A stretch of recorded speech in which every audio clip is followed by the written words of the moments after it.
Season 2.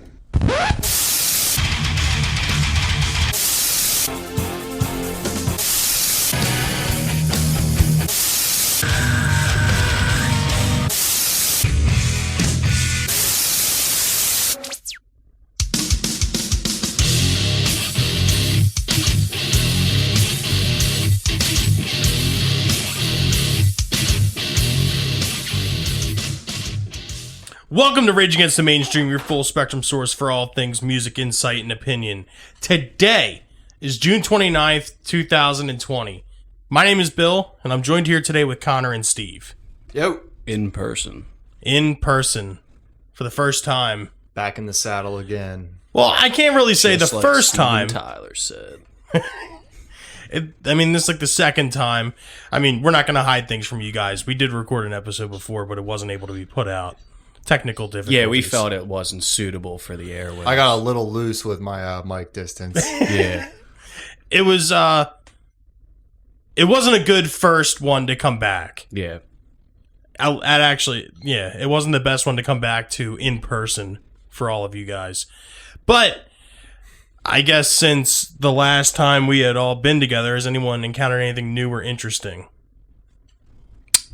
So, I saw a trailer for a movie that some may be familiar with, depending on your genre of choice, or if you're into obscure comedies, but Bill and Ted Face the Music. Oh, yeah. The new Bill and Ted, they released a trailer for it. Now, I'm a big fan of, obviously, the former two films. But the trailer, I don't know, dude. It's just, those are one of those movies where it's like Jay and Silent Bob or any Kevin Smith movie outside of like Zack and Miri and Tusk, where they're just kind of that mindless, fun humor kind of keeps you involved, especially if you indulge in the marijuana. Yeah, I mean, I've always been a fan of both Bill and Ted movies. Oh, yeah. I mean, the first one more than the second one. The second one was kind of goofy. Yeah. But as a whole, I've enjoyed them. Yeah. I'm excited for this. I've Yeah. always been a fan of marijuana.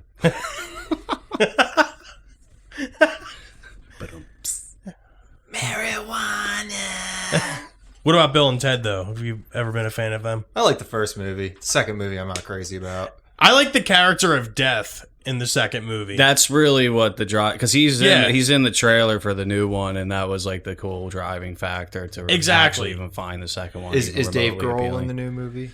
Was Dave Grohl in the other one? No, but fucking Dave Oh. Grohl does fucking everything anymore. Yeah, Keanu's a big star now. It's like Should probably loosely jump on this affiliated movie. with rock culture. So Dave Grohl probably has to fucking show his face somewhere. Yeah, I do kind of wonder Show if his they're going to face have like a and rock and face roll the like music. cameo. Or fucking like he could do like some Tenacious D shit. Take What, over like the the death devil? role. Oh. Will he play all the drums in that?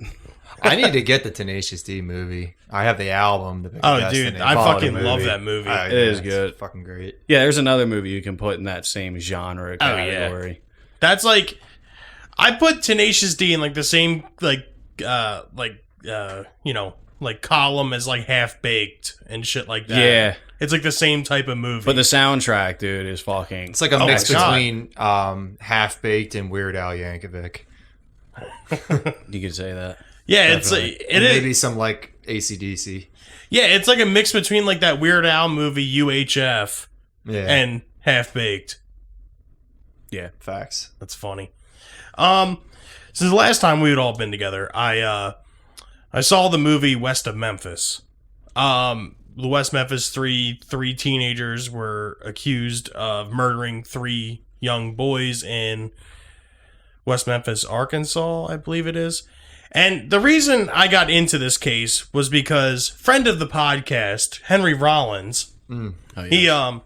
he released an episode on where he talked about how big of a part he took in them getting out of prison.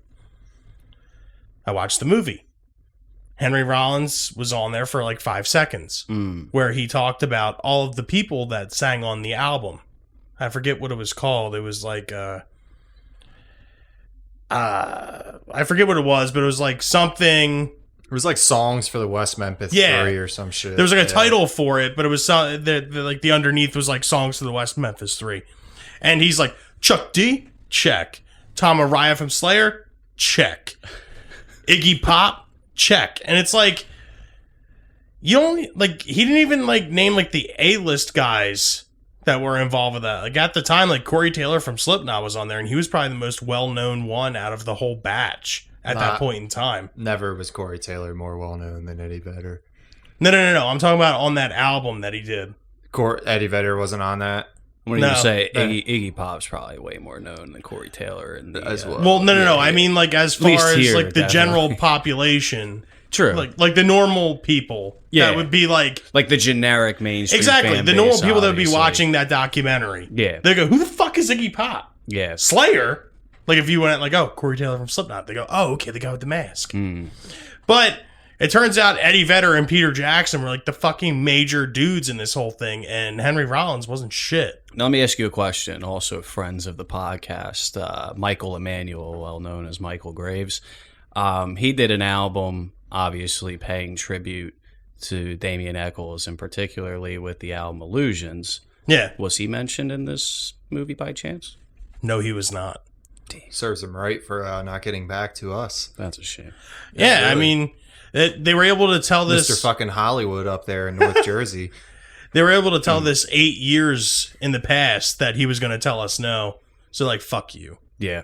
I mean, dude, they even had Peter Jackson in the... Actually, Peter Jackson was an executive producer on the film, Okay. along with Damien.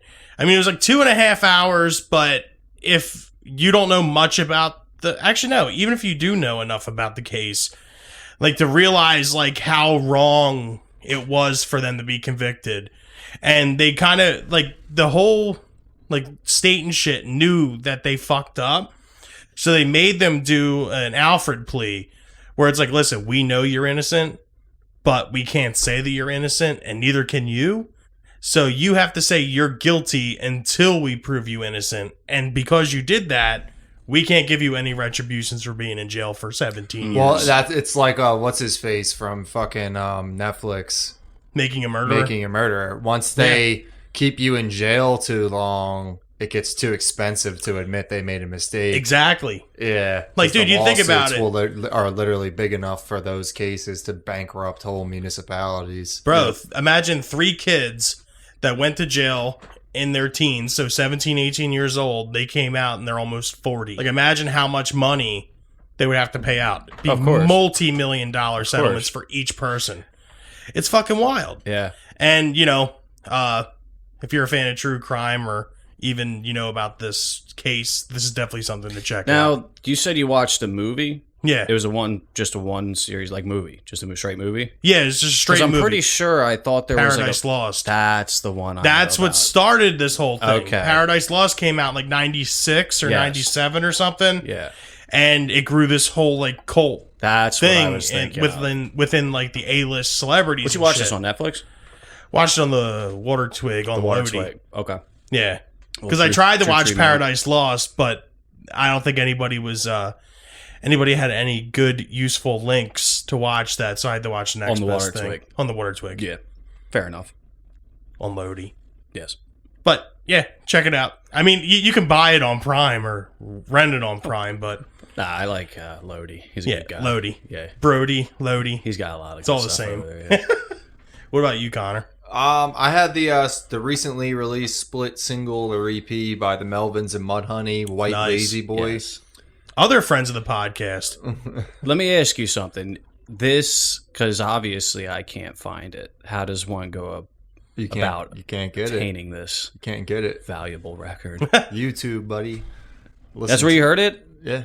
Damn. All right. Whatchamacallit, the key my favorite track from it was the Neil Young cover, Drive Back. Now, you said this is an album with both bands playing, right? It's both bands playing together. It's technically not a split release. It's So it's just the members of both bands it's intertwined. it's like Melv Honey or Mudvins. The Mudvins.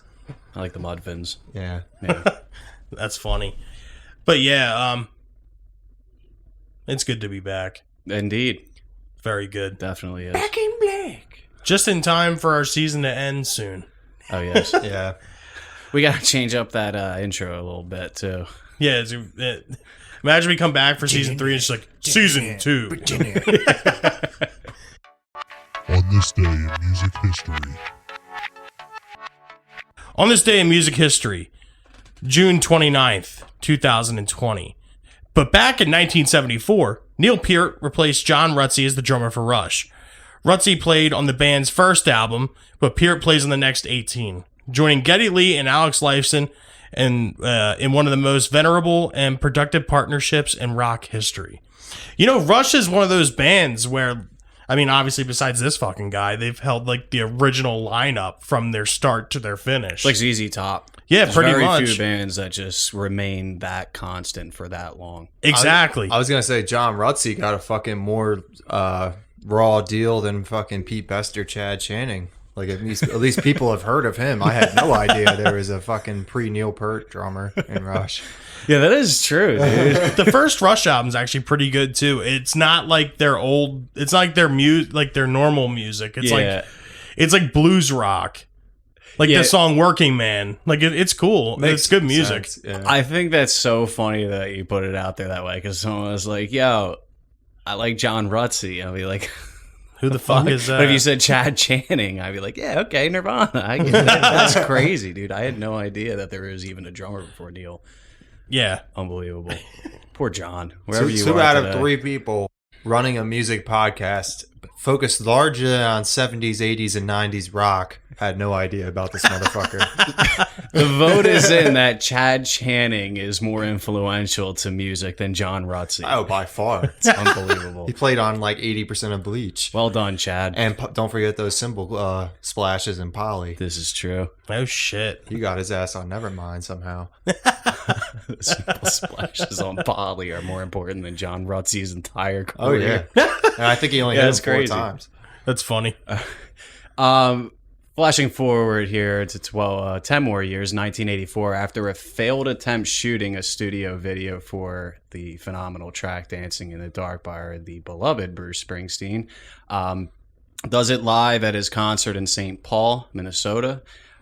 During Clarence Clemens' sax solo, he brings a doe-eyed 19-year-old Courtney Cox on the stage to dance with him. I Damn. get up in the evening. How do we feel about Bruce in this podcast? I like 70s and 80s. Bruce is I like like the Bruce. Bruce is like the safe zone. Yeah, Like I totally like because you got like Bon Jovi. He's obviously, the Billy and Joel certain it's okay artists to where- like. Yeah, Billy I Joel's totally okay. agree with that because I actually fuck with this song. I think dude. this was just one of those songs that I heard a lot of the times with like my father in the car listening to 102.9. Yeah. It just was like as a kid, it just had such a catchy tone to it that I mean, like obviously, like embedded. Born in the USA gets fucking played out. And Yeah. shit. Born We've in the all heard it. USA is literally like their 1984 for me. It's just Okay, like, yeah, I see that was that. their commercial peak, and it kind Yeah. of wasn't ever the same after that for Bruce. I like Cadillac Ranch. That song's cool. Is that from Born in the USA? I don't know what that's from. Okay. I just know it as like the song. My dad like downloaded it off of like Napster or something back in the day. Your dad was like, Cadillac, fuck yeah. Yeah. Gonna take him down to the Cadillac Ranch. yeah. But we fuck All right. with Bruce here. 1998, we have Ding Dong Ding Dong superstar George Harrison announces that he is undergoing chemotherapy for throat cancer with assurances that I'm not going to die on you folks just yet. He would wait 3 more years to succumb to the disease. I would like to laugh like just because of like the whole ding dong and like all that other shit. Then but we go right into a cancer Yeah, I didn't story. realize it was like Yeah. he dies at the end of this.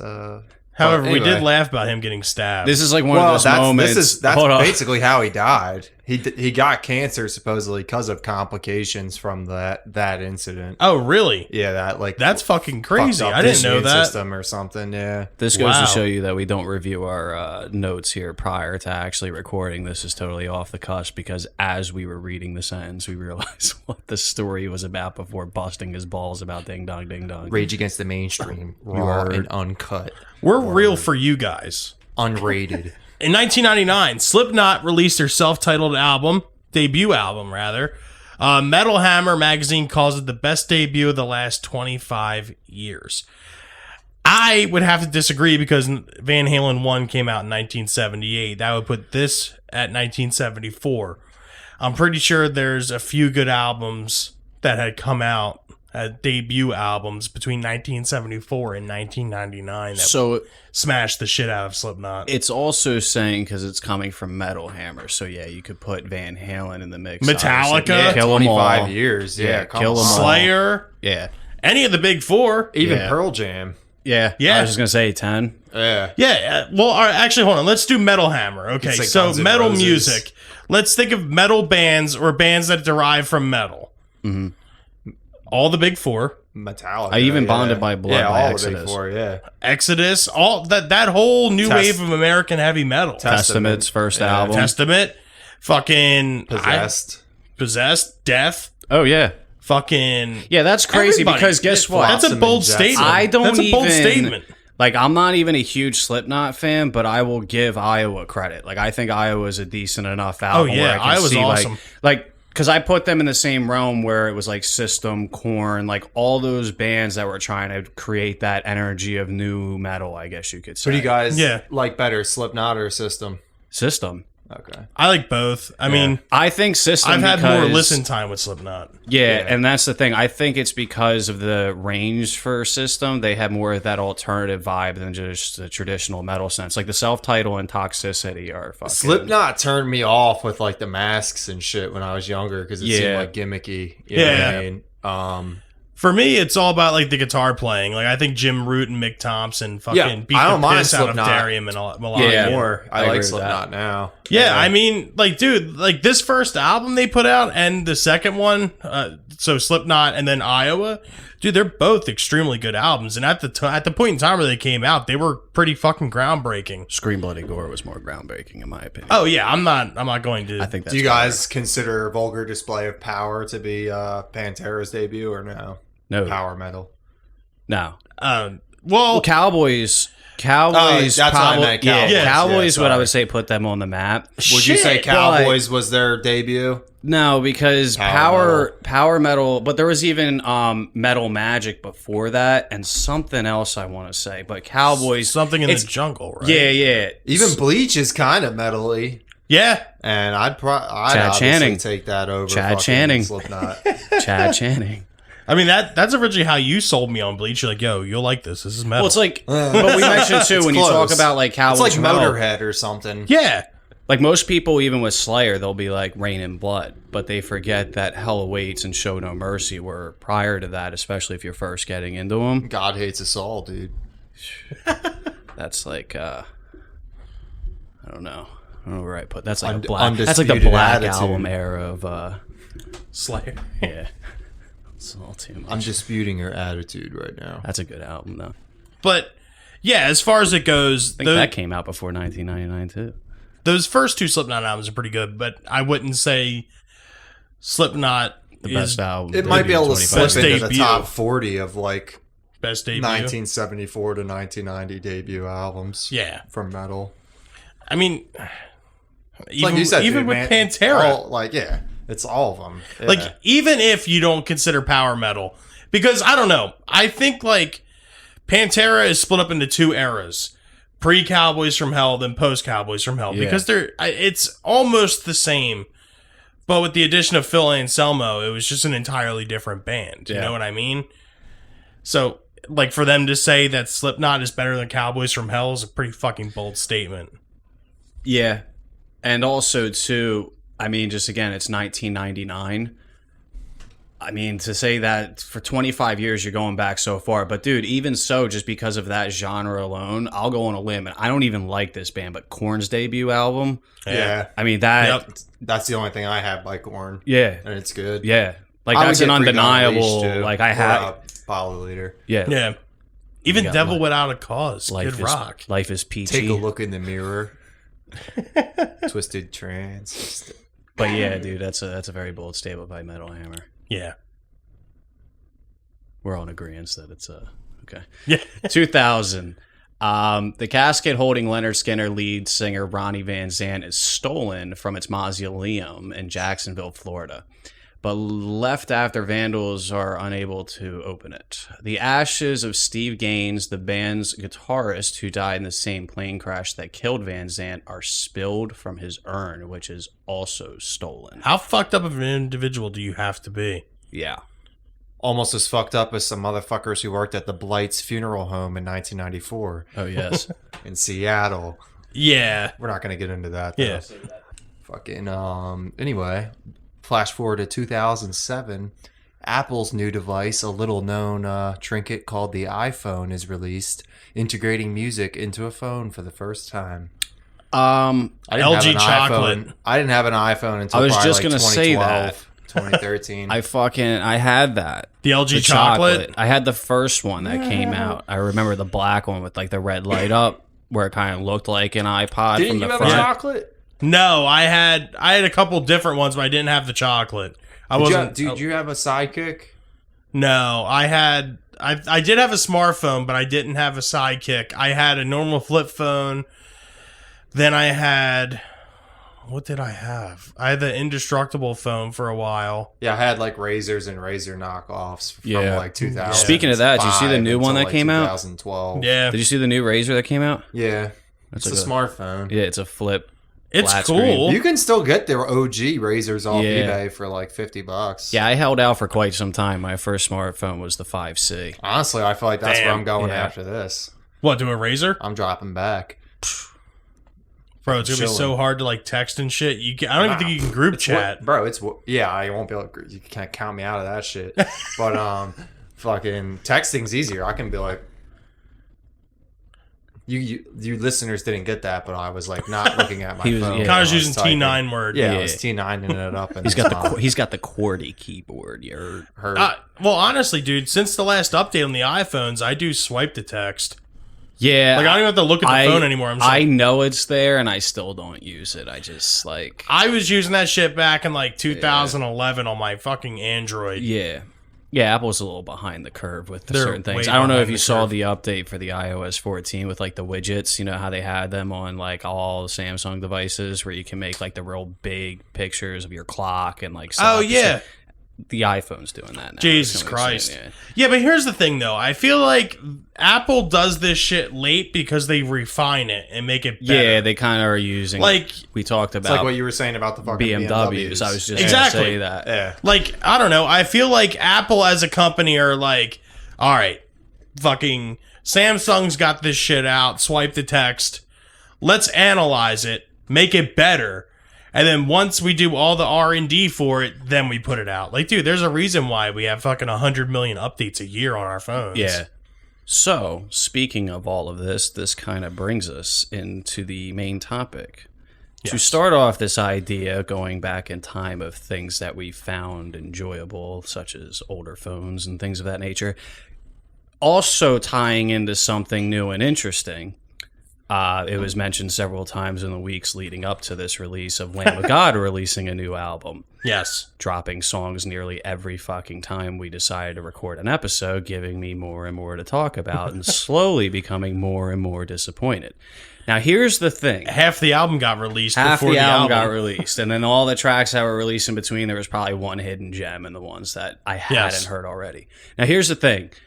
Probably, I want to say a month and a half prior to this album being released on streaming platforms, i.e. on the iPhone, Yeah. I ordered a deluxe vinyl of it because I'm collecting records now. And I was like, all right, you know what? I've never bought a new album, like from a band I like, where they're dropping a new album. The Yeah. first time I'm going to listen to it in its entirety, it's going to be on a vinyl. Now, in my head, I'm thinking to myself, I'm ordering a month in advance. So it's going to come the same day. They're going to plan the shipping around to make sure that you have the album the day it's released. In a And perfect world. That's what I would think, because obviously I'm going to hit at midnight. It's going to be on my phone, but my intent was like I can wait until it comes in the mail that day and just finally listen to it for its first time without being able to skip around. This motherfucker didn't show up till the following Monday. So obviously I had listened to the album in its entirety at that point, so I already knew the disappointment I was getting into by programming it onto my fucking turntable and setting that whole shit up.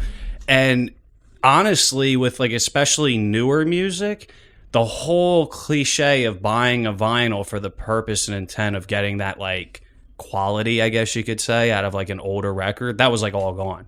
Because really, the only luxury I had was that the fucking turntable's in my basement so I can blast it and actually hear these songs as they're meant to be heard. But really, it did nothing for me. I think it went from a 5.5 album to a 5.51, in my opinion. Well, I also feel like in this particular situation, they don't release music to own like a physical copy of it anymore. Yeah. I mean, the age of albums are dead. Like, it is dead.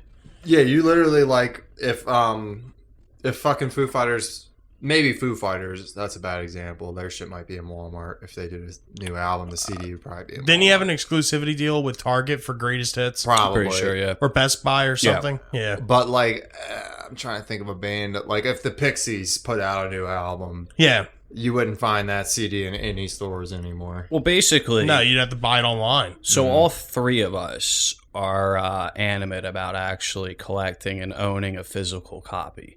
Yeah.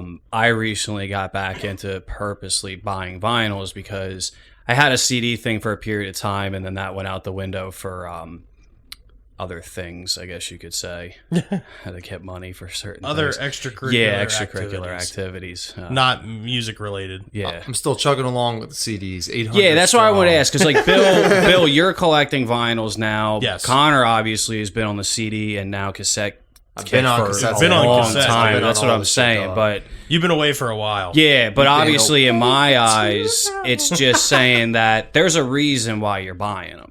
Yes. You know, because obviously with the way Spotify is, Apple Music, YouTube, I mean, you can get these songs literally at your fingertips. Yeah. So the whole thing is, it's like, what do you think, just based on your personal opinions, is the driving force to actually wanting to own a physical copy, especially if you can already just download it very easily? Well, my idea is at least, well, with collecting vinyl, is I have vinyls for albums that I really enjoy. Like, you know, I don't have an expansive collection, but And Justice for All, 5150, Van Halen 1, Van Halen 2, Rats Out of the Cellar, Cinderella's Night Songs, and the Ghostbuster soundtrack. I see you've actually also got some tapes lying around here. Yeah, I a good friend of mine had given me Slim Shady LP, Van Halen 2, and the Ghostbuster soundtrack. All excellent choices. Touche. Yeah, so I mean, in my like the way I do it, and plus like the only CDs I really own, I own Boggy Depot because that was the first time I ever heard that was on a CD with you, and I remember we were at Tunes. dude, I remember hearing. You were hyped that they had that there, Dude, because Yeah. I never heard it before, and I was like, I'm fucking. That was the first time I ever bought something blind, and we put that on. Fucking Dick Guy came on. And I was like, this is the fucking shit. This is better than like any Alice in Chains song, Yeah. but it really was an Alice in Chains song. Just But didn't like have Lane. you just said it though. You just said it like I listened to it blind. yes, Right?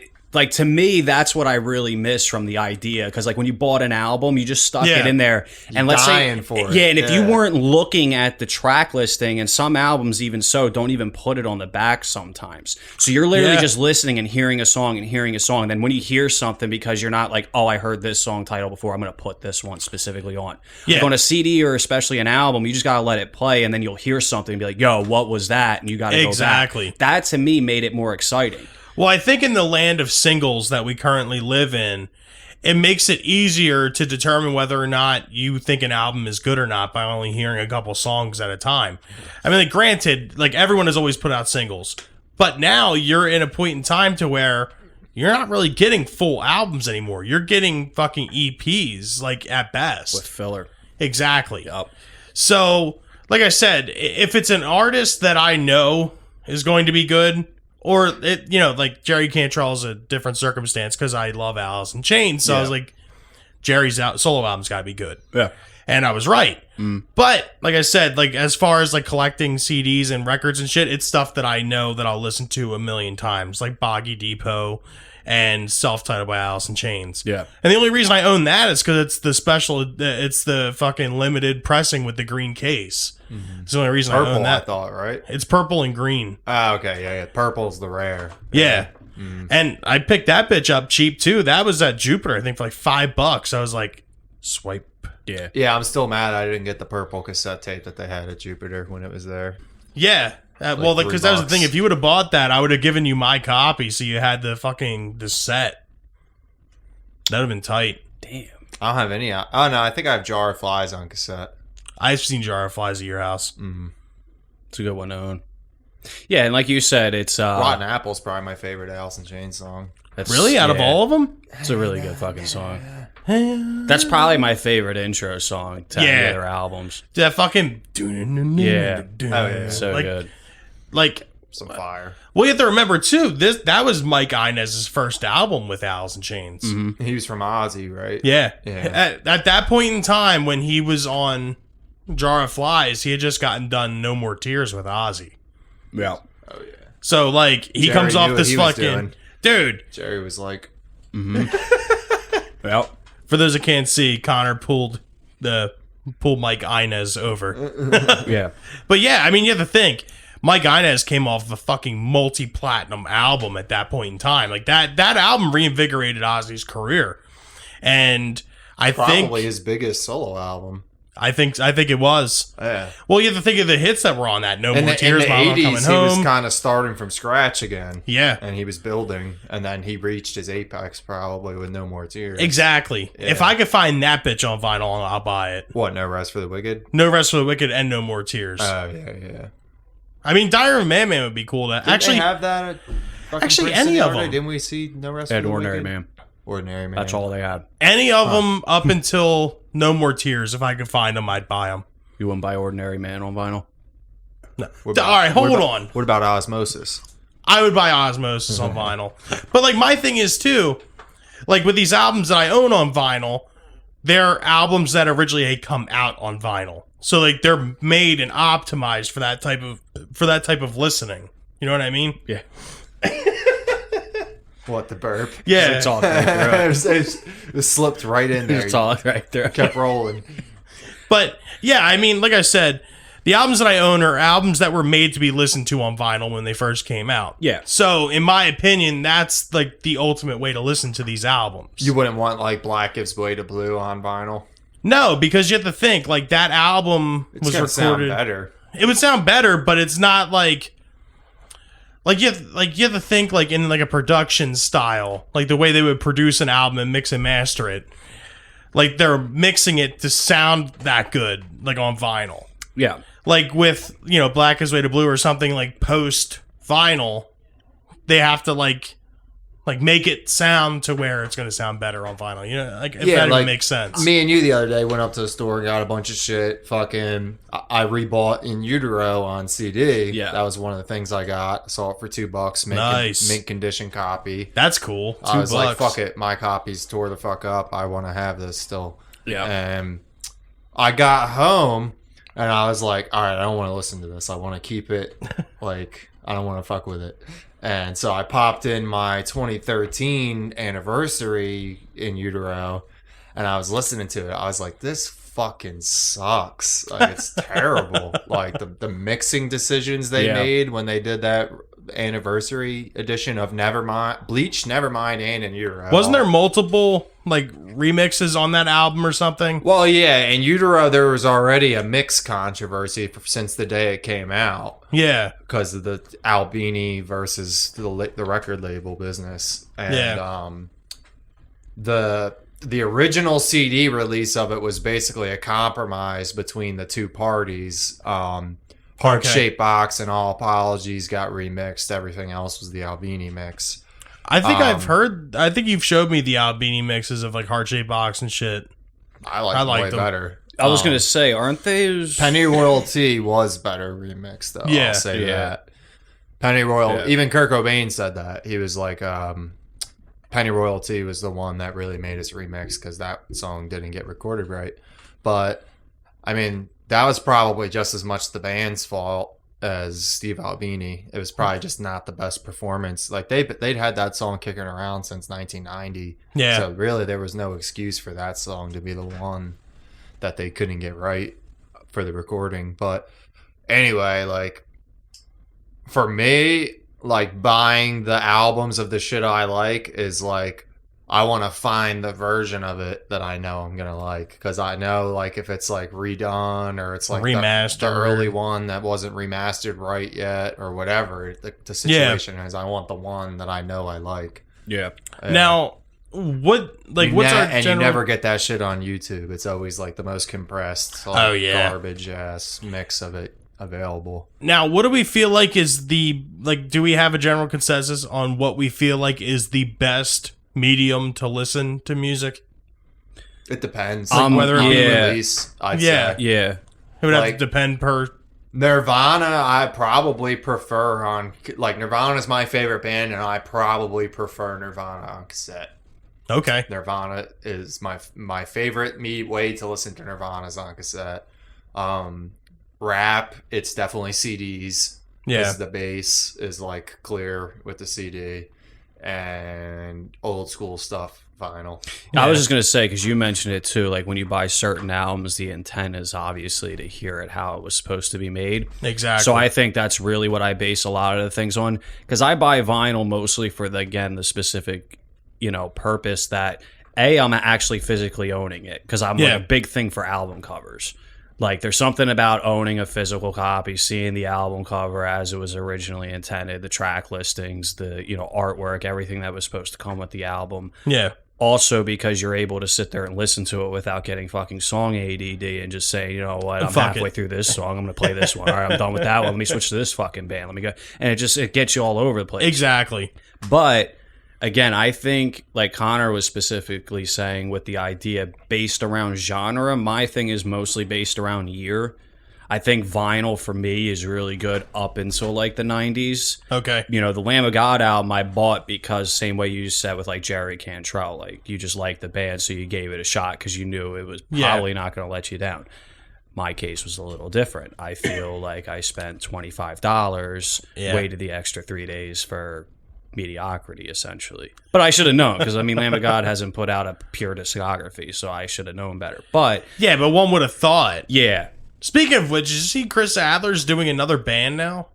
no, but that's Wait, isn't he like the dope drummer that left Lamb of God because he was Yeah. like too old and didn't want to do it anymore? Yeah. What a fucking much. cocksucker! And now you Yeah. guys keep bitching about how bad they're. You all should be mad at him, not Lamb of God. He fucking tanked. Oh, the no, whole- I am No, mad at no, Chris no, Adler. no. He's the one that did it. Yo, he did an interview, too, the other day where they're like it's like Chris Adler explains why he left Lamb of God. And it's still the same exact thing. He's like, we were just at a crossroads. It's a mutual thing. yeah. They kind of went one way, I out went and the said other. some shit like that it was on good terms and that the media was like hyping it up to make it seem like there was a huge falling out between them and everything else. But Bro, I follow all of them Is he on playing Instagram. drums in the new band? Yeah. Okay, he didn't pull a role. okay, yeah. He also didn't want the owns spotlight. Yeah, he's not a he owns a management company, too, now. who, Adler. Yeah. Yeah. But regardless, Yeah, like I said, just with the whole buying like of certain albums, I think just my whole thing is CDs are one thing, vinyls are another thing, tapes are another thing. I'm kind of indifferent on like which I'm listening to unless it's something that was specifically made for vinyl and then Yeah. had to be repressed and remastered for CD or tape later on. But again, like now, even with like some of the remasters and stuff, it's just like I said with the vinyl, it kind of forces me into a position where it's like I'm able to listen to something. And a lot of albums that I buy, I already have digitally. And then there are some albums that like I'll know about that I haven't heard and wanted to hear. And instead of putting it on my phone, I'll go and find the vinyl. So that way, when it comes to me, I can kind of create that same aesthetic of like listening to a new album and not knowing every song title. and you'll before you actually even listen to them fucking and not played skip it. them and Yeah, that kind of dude. shit. Because that's just like, I don't know. Like, I was always a thing when I was a kid that I would make like mixtapes. Yeah. I picked like my favorite songs by certain artists and just make a fucking compilation of mixed up and mashed up genres and songs. I'm pretty sure But all of us then- have done that. Oh, yeah. I still but do that. Yeah, but I was now gonna as say, you I'm still do older, but dude, now as I'm older, I like complete albums. Yeah. Like I'm a I big like 'em complete both. album. I'm a big complete album. When people guy. are over, I like to have a fucking tape to pop in. Yeah. Nice mix. Of course. You gotta I don't have fuck with playlists. the banger jams. Yeah. Fucking like the CD is good to go. But I'm saying, like, there's like that whole thing when we talked about on people's iPods, and you would see somebody like an artist name, like, oh, we got Pantera on here, and Let's what do you walk. see when you? Yeah, exactly. Like, I would For like to. 5 minutes alone.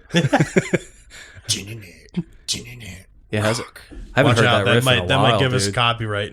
I haven't heard that riff in a while. Going back to the vinyl thing and it sounding Yeah. better and whatnot, I'm pretty sure my Injustice for All copy, which is a remastered version, and it's a new pressing. Yeah.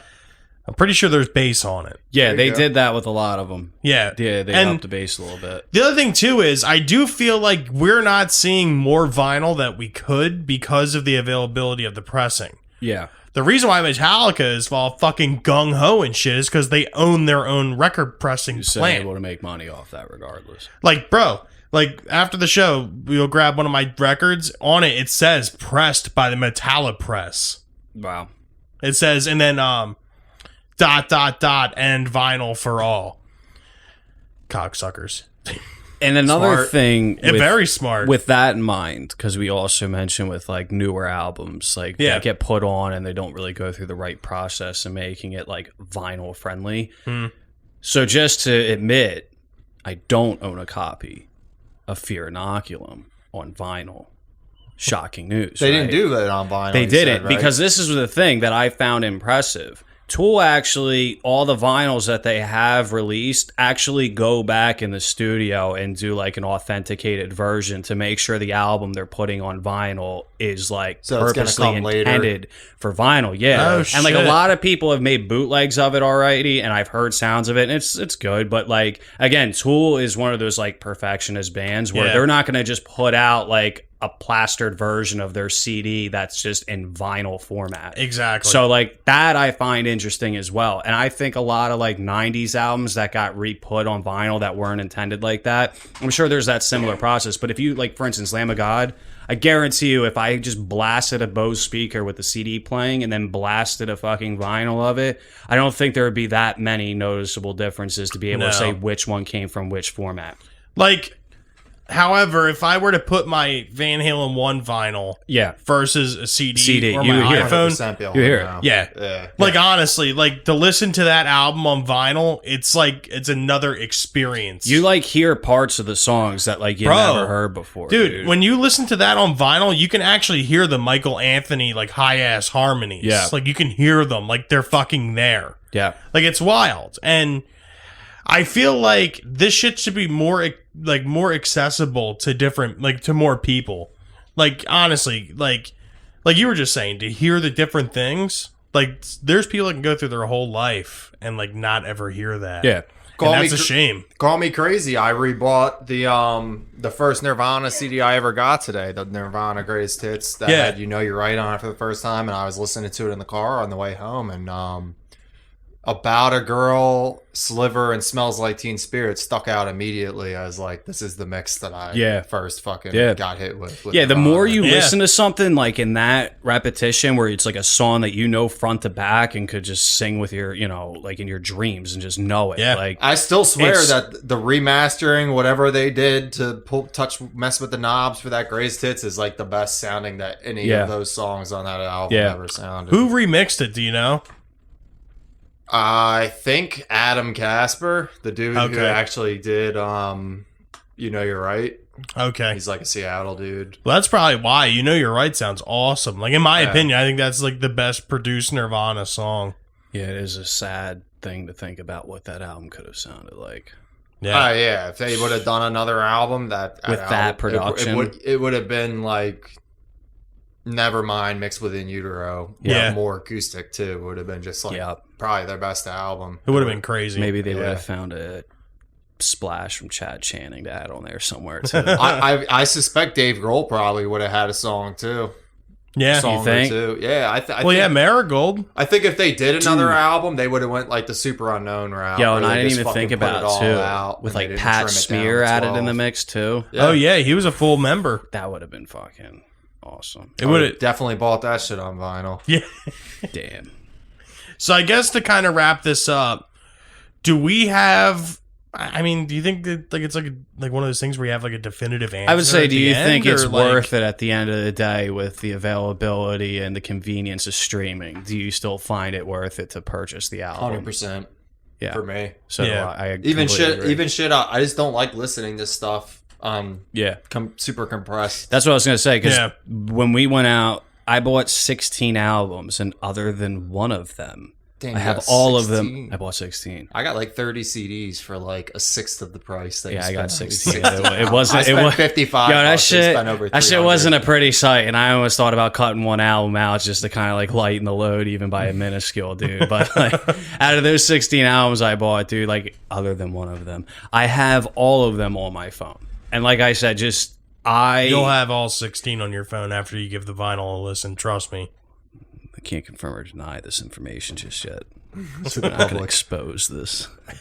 But yeah, dude, buying album. Van Halen album. And it's from Van Hagar. If I commit, It was a suicide, nice you're gonna be in gesture. the note. It was a nice gesture. My You version of bought Hallelujah it for could be played at me. your funeral. You bought it for me. I understand, but since I already have it, now it's basically my gift to you. If you think about it. Yeah, that's true, dude. Connor told me to take it with another album to kind of up the price and see if I could make my money back at Tunes because they don't have Dick there. Like, I know you guys don't got any Van Halen. They I'll give it don't. to you for $12. Trust me, when I first got the turntable, that was the first place I Yo, went. Tunes They is didn't fucked, have bro. anything. No Van for Halen. You gotta go Dude. to Princeton. Yeah. Yo, I'm telling I'm you gonna have to go now, up there with you Princeton, guys. dude, I was impressed with Princeton. I'm going to have to go there with you guys for Yo, real. their whole metal section, dude. We'll give it like a month or two. We'll go back. Yo, I found some fucking 80s like dude, they had Bonded by Blood. They had like so That's many cool. Their like I don't know if you care about CDs, but their CDs are fucking insane. yeah, their CD selection. There's I've never probably- seen that. I've There's never probably seen that. like How under big 20 is this place? Bro, it's probably Like 2 or 3 times the size of this whole house, like the bottom floor. yeah. So it's impressive. probably about the size of like a Big Lots. Maybe Nah, maybe I like wouldn't say a that third the big. size of a big lot. This is the thing. That's pretty though. fucking big. I also it's long and narrow. the thing Okay. I'm gonna up them on too is the organization. It was so fucking easy. Like they Yeah. had their newly arrived, like so just new. Like they had Gigaton and You could Ordinary literally Man get and every shit. Van Halen CD there for probably like under $20. That's cool. Yeah. I used to own all of them. They had every Metallica. Tuesday, they're album. expensive now. Last time I was there, I noticed that. This is a They're like little off. $12. Yeah, What? this is a little off Van Halen topic, but CDs. the Van Halen CDs at Tunes have gone up astronomically. That's what I'm saying. I might bring 5150. I'll give you $30 for this. I'm like, I don't know, man. This is a classic. This is the first album with Sammy Hagar. I This is their don't first know, number bro. one. I love that- perused. be like, yo, you don't I have lo- any Van Halen. I was just gonna say that. You need me more than I need you. Bro, I felt so bad. I was in there asking the guy for album after album after album for him to look at. After the 10th album, he just kept saying, no, sorry, I'm really sorry. No. And I was like, don't worry about it, dude. And I left because I was like, I can't keep asking this guy for every album. For him to look at his computer screen for 5 minutes and like sit there for a second, like, do I tell him no? I don't know if I can, like, I can't afford another no. He's going to leave. So you got Tool? No. Neil Young? What No. about they Led tell me I'm no Zeppelin? good? I can't handle that kind of rejection. Yeah, dude. He was like the only one in there. I walked in there. He came from around the counter, like shook my hand, like, welcome to Tunes. Do you need anything? A hot towel, perhaps? I'm like, nah, dude, I'm all right. to make your stay more Yeah. enjoyable. Please spend money here. Yeah. Buy one, get one 10 free day. Please, God, take We're something. dying. It's not funny though. But yeah, as a whole, I definitely feel like what Connor was saying, it's like a I guess per case what Yeah. sounds the best. I mean, at the end of the day, if you have, like the perfect remastered version or something on your phone and you actually have it hooked up to like a real legitimate thing, not like fucking Bluetooth or like through your car radio, and you actually have it on like a legit system, I guess you can kind of get the same feel. Yeah. But as far as it goes, I think vinyl's the best. Yeah. And as far as the streaming thing goes, they just need to start coming out with more shit that people want to buy full albums Yeah. for. Unfortunately, I think we are far past that point. Yeah. Like, honestly, I think you're going to start seeing, like, Alice in Chains and, like, Foo Fighters releasing EPs instead of full albums. Well, again. that's the thing I was going to even notice too, just generational wise. Like, I'm thinking, like, my oldest nephew is 14, I think. I'm just thinking about it now because I've never even put this into perspective, but I bet he probably doesn't own a single CD of his own. No. Any CD or any album he actually has is probably How old given is to he? him. 14 years old. Yeah, he was born in 2006. That's They what were I'm already saying. tanking by So that's what then, I'm saying. yeah. I'm wondering if he owns a single CD because he's like that last age of the possibility still being there, because the iPhone wasn't out yet when he was born, but in his age group, like, I wonder if any of them grew up with their parents. Obviously, my sister was heavy on fucking CDs, especially in the late 90s. But I would be willing to bet that there's not a single CD or any type of thing other than an audio download that he owns. Yeah, I was talking to my surprised. little cousin. I was like, she was like, "How old are you?" And I don't see her that often. Yeah. And I was like, 27. She's like, "That's not that old." I was like, "I was born before the internet." She's like, "No, you weren't." Yeah, when you put that in perspective, that shit's wild, dude. I was Like the AOL dial tone, but just even logging on a computer to play pinball.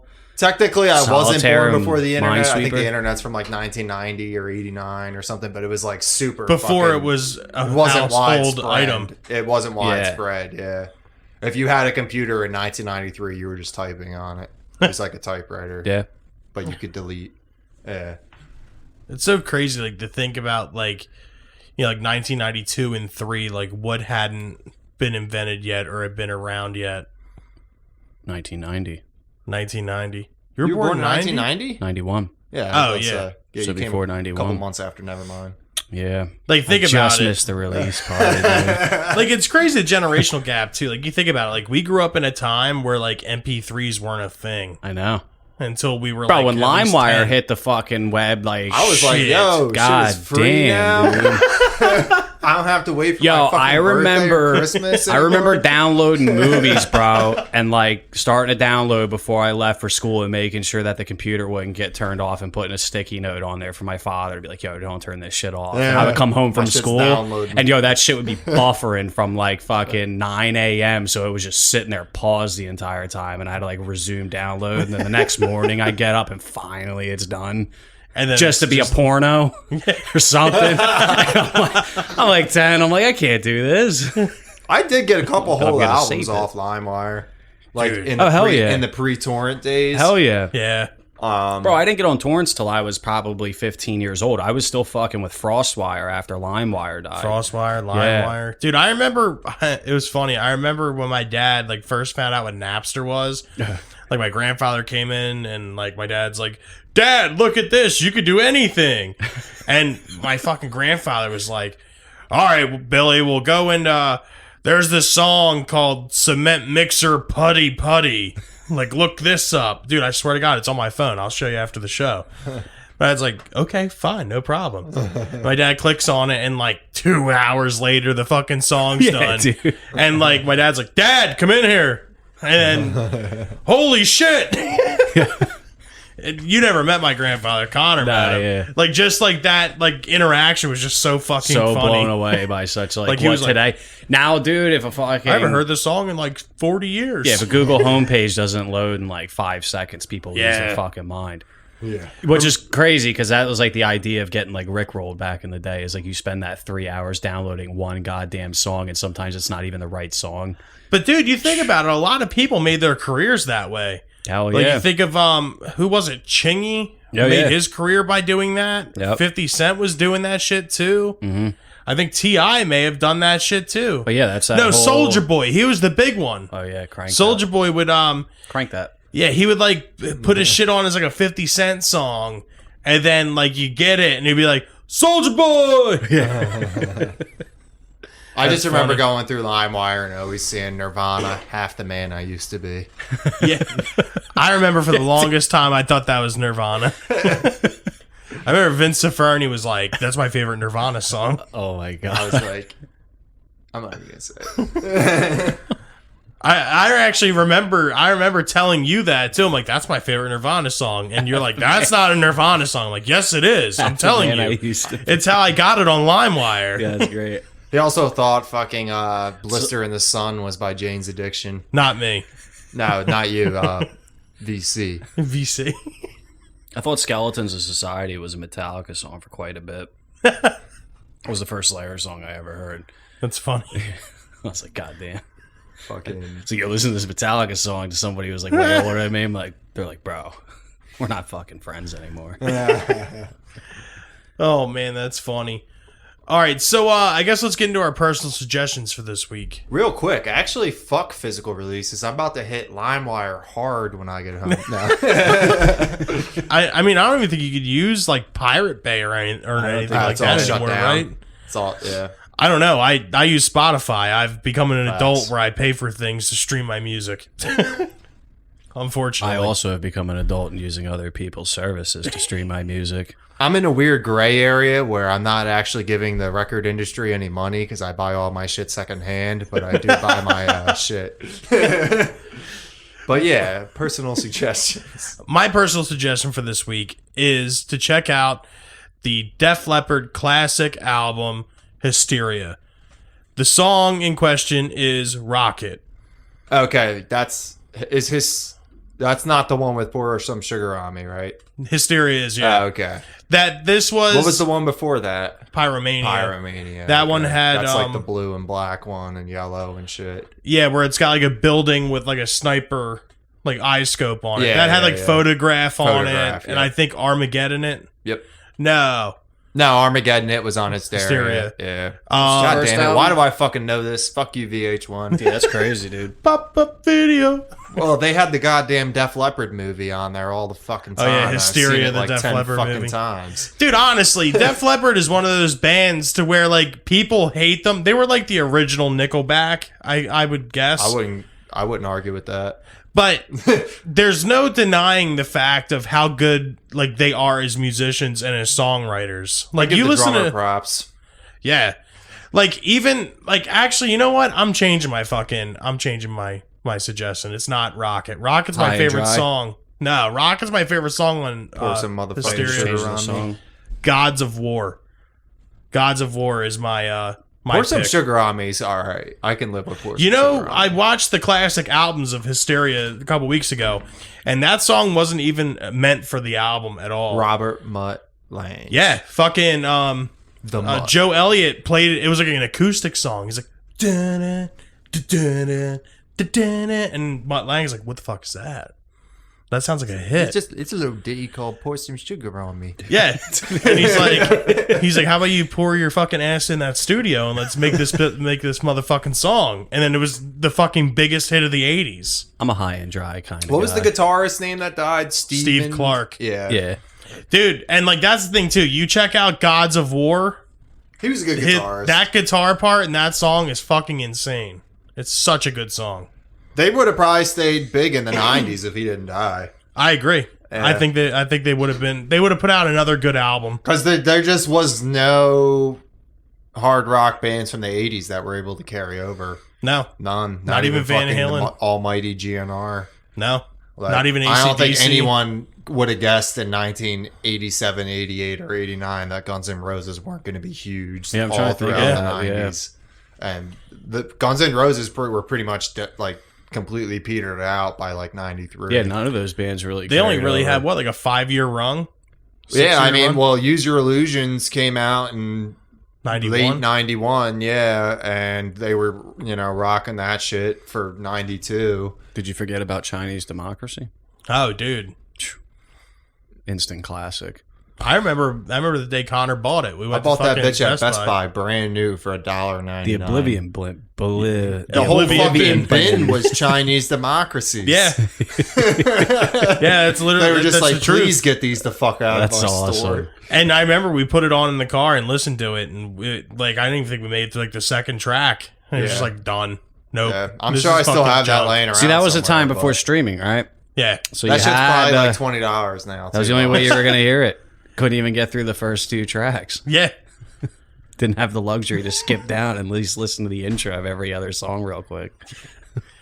So who's next for personal suggestions? I'll take it. I got Dinosaur Jr.'s second album. It's either from 87 or 88. I forget. It's You're Living All Over Me. Key track, Sludge Feast. Nice. This album needs no introduction. Didn't you go Furry Little Things last time? Changing it up? Nope, I went Sludge Feast. It says on the paper. Oh, wow. Impressive. I stay true, dog. I'm actually Keep going it to real pick and real. I'm actually the gonna do a quick 1998 Instagram. album by Arch Enemy, Johann Leva era, the only male singer to ever lead this band. He stole The his name album- from the motherfucker from Skid Row. Say it again. Johann. Sebastian? Mhm. Yeah, what Bach. about? Yeah, what about it?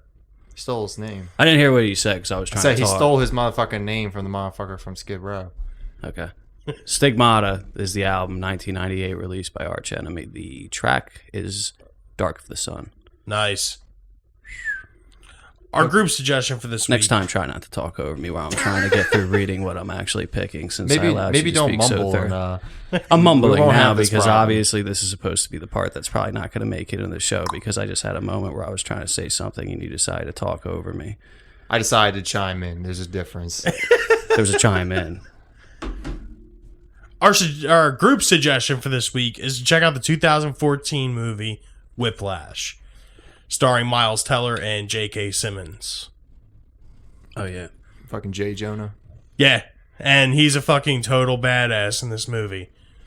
Like, I don't know if you ever seen it. It was, there's like a meme circulating of like some dude playing like Symphony of Destruction, right? And it's like mashed up with the scene from this movie, and it's like him like clapping his hands like, and it's like off time, and then he's like, "You're not quite my tempo. Let's try it again."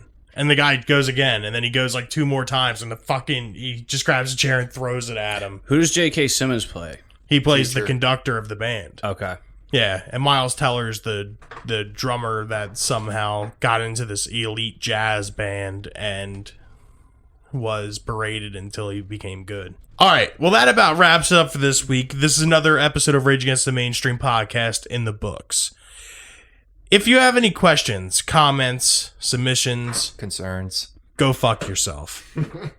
Now, you can get us on our social medias, Instagram and Twitter at RATM Podcast, Facebook.com/RATM Podcast. Or if the 250 characters isn't enough for your Instagram post or Twitter post, you can always email us at ratmpodcast@gmail.com. Or call Steve directly at 609. We only actually accept 251 characters on our email. Proofread. Yeah, definitely. But until then, this is Rage Against the Mainstream signing off. As always, I'm Bill. Canner. Steve. Have a good night, guys. Thanks for listening.